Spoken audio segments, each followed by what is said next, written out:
worlds of North and South were very different, starting with the climate. The northern states had very cold winters and they had very hot and humid summers. Meanwhile, in the South, they had hot, humid summers too, but they had a lot of rainfall all over the year, so that's why it was so perfect for farming. And for the natural features, the North had more smooth plains and they also had plenty of beaches, but they also had jagged edges too.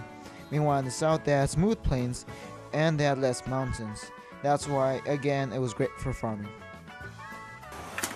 The economy in the South was mostly based off agriculture.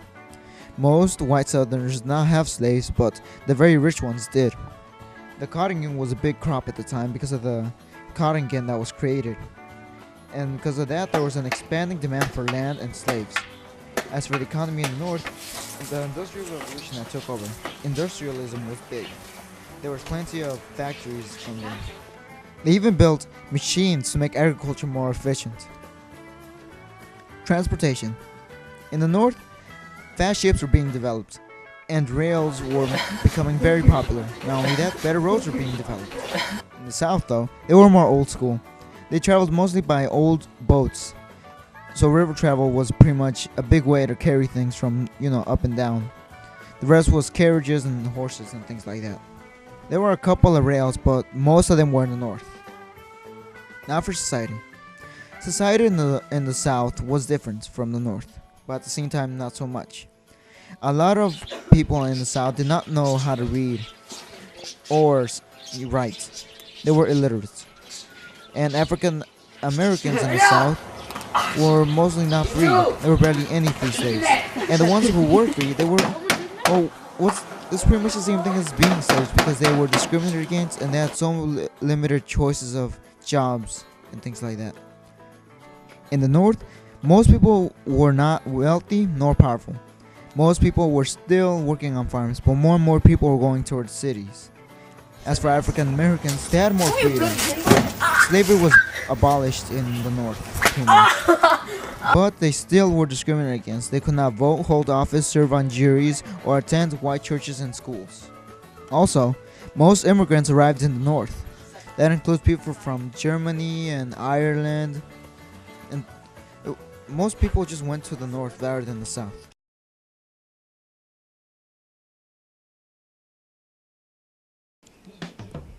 Now about slaves.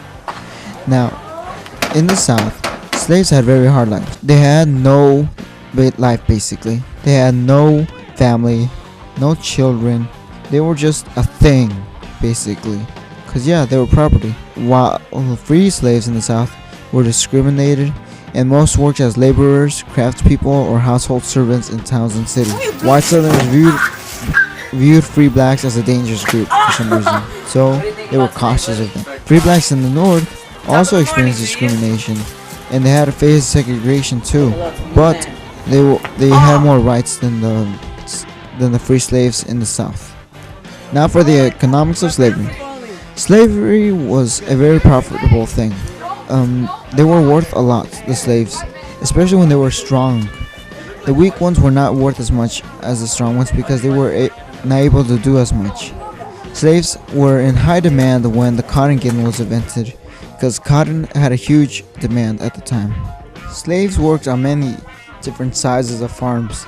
They worked on small farms or large plantations. They didn't always work on the fields though. Some were seamstresses, carpenters, or blacksmiths, or they were cooks for the master. For the living conditions of slaves, they had enough to eat. Not having enough food was even among the slaveholders. They had worn out clothes, the slaves.